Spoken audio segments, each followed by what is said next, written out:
Terkena percikan las, gudang styrofoam ludes terbakar. Museum Kartini simpan kisah dan peninggalan sejarah. HUT ke-87, PSSI diharapkan bisa bersaing prestasi dengan negara lain.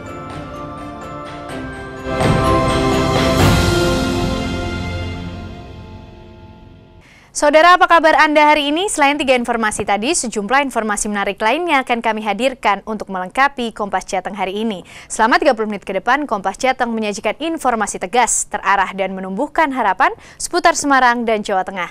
Bersama saya Kenana dan berikut Kompas Jateng selengkapnya.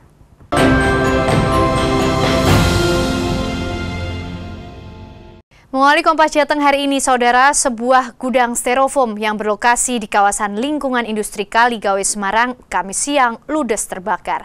Diduga api berasal dari percikan las saat dilakukan perbaikan atap gudang. Kebakaran gudang styrofoam di lingkungan industri Kaligawe Semarang ini terjadi Kamis siang sekitar pukul 11. Barang yang ada di dalam gudang berupa styrofoam membuat api cepat melalap isi gudang serta meludeskan semua mesin yang ada di dalam gudang tersebut. Dalam kebakaran ini tidak ada korban jiwa, namun kerugian diperkirakan mencapai ratusan juta rupiah. Diduga api berasal dari percikan las saat sejumlah pekerja tengah memperbaiki atap gudang. Percikan api mengenai styrofoam dan dalam sekejap api membesar dan melahap isi gudang. 4 unit mobil pemadam kebakaran didatangkan ke lokasi untuk memadamkan api. Sekarang jam setengah 11, pemadam datang jam 11, tapi tidak menimbulkan samping-samping. Tidak ada korban jiwa. Apa pabrik apa? Pabrik gabus ya. Gabus ya, betul. Pak, berarti ini juga ya, ludes semua ya, Pak? Gimana? Ludes semua ya? Iya, ludes semua, betul. Api dari mana, Pak? Api dari percikan las. Iya. Waktu itu Renovasi atas. Karyawan gimana, Pak? Karyawan di dalam tidak apa-apa. Lolos semua, Pak, ya? Iya, lolos semua, tidak ada korban jiwa.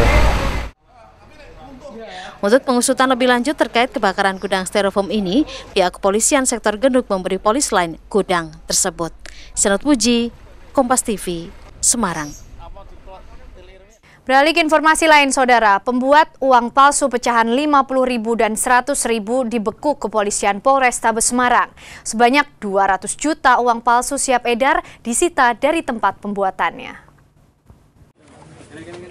Inilah Wiharto, tersangka yang belajar secara otodidak selama setahun dalam mencetak uang palsu.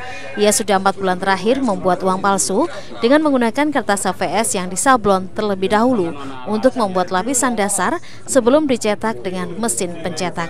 Uang desain baru pun dipalsukan oleh tersangka yang merupakan residivis kasus pembuatan dan peredaran uang palsu tahun 2007. Dalam 1 kali melakukan proses pencetakan, ia mampu menghasilkan uang palsu senilai 200 juta. Menurut Kapolrestabes Semarang, Kombes Pol Abioso Seno Aji, tersangka Wiharto tak bekerja sendiri untuk mengedarkan uang palsu. Satu tersangka lain, yakni Ronald, bertugas mendatangi toko atau warung untuk berbelanja senilai Rp20.000 dengan menggunakan uang palsu. Selain membelanjakan uang palsu, tersangka Wiharto juga menjual uang palsu senilai 5 juta dengan harga 1,2 juta rupiah. Satu lembar 100 ribuan, 50-nya ada. Itu dibelanjakan, kemudian dapat kembalian uang asli. Dan menurut keterangan para tersangka, uang palsu sejumlah 1.200.000. Saya ulangi, uang asli 1.200.000 bisa ditukarkan dengan uang palsu sebanyak 5.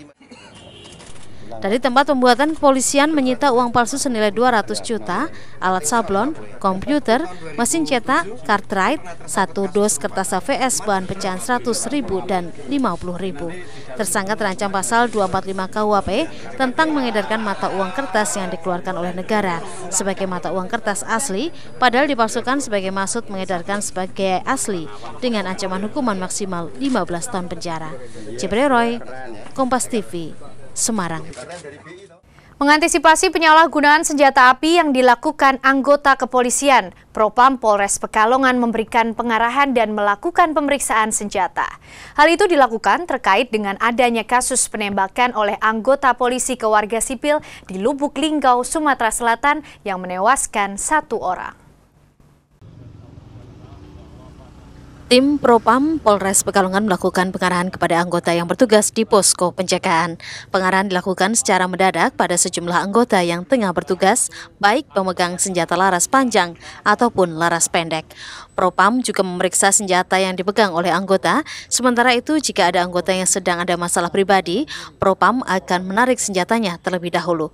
Pemeriksaan yang dilakukan secara periodik sesuai dengan perintah dari atasan, setidaknya ada 2 kali dan dilakukan secara mendadak ketika anggota melakukan pengamanan. Jadi untuk antisipasi seperti kejadian yang di Lubulinggo tetap kita selalu waspada dan istilahnya cara penggunaannya sesuai dengan Perkap 01/2009. Jadi tidak semena-mena langsung polisi dipakai senjata langsung tertembak ke sasaran, tapi sesuai Perkap 01. Jadi peringatan dulu, peringatan ada urutannya dan lain-lain. Di Polres Pekalongan, untuk pemegang senjata yang melekat di anggota ada 50-an laras pendek. Rencananya, pemeriksaan senjata dan pengarahan tidak hanya di penjagaan, namun menyeluruh di segala unit seperti lalu lintas dan reskrim. Arimon Sorono, Kompas TV, Pekalongan.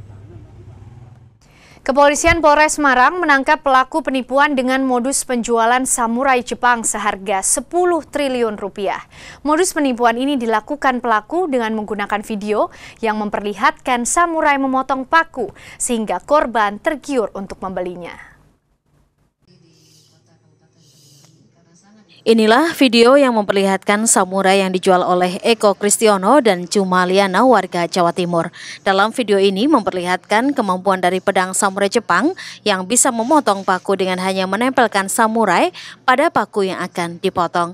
Video dengan durasi kurang lebih 1 menit inilah yang digunakan oleh kedua komplotan ini untuk mengelabui para korbannya agar mau membeli samurai yang mereka miliki. Tak tanggung-tanggung, para pelaku menjual samurai ini dengan harga fantastis 10 triliun rupiah. Kali ini korban yang terkena godaan dari para pelaku warga Suruh, Kabupaten Semarang. Korban yang tertarik dengan samurai yang dimiliki oleh pelaku harus rela kehilangan uang muka senilai 200 juta rupiah setelah pedang samurai yang dihantar oleh pelaku merupakan barang palsu sehingga tidak bisa digunakan sama seperti yang ada dalam video yang dijanjikan. Korban yang merasa tertipu oleh pelaku kemudian melaporkannya ke Polres Semarang dan setelah beberapa lama diintai, polisi berhasil menangkap kedua pelaku penjual samurai palsu. Setelah saya ketemu sama korban, saya mengadakan kesepakatan dengan uang jadi 200 juta. Akhirnya kita terima dan kita bagi ke tempatnya Pak Paijo. Yang disepakati berapa itu? 10 triliun. Bayarnya, rencana pembayaran tunai atau dicicil?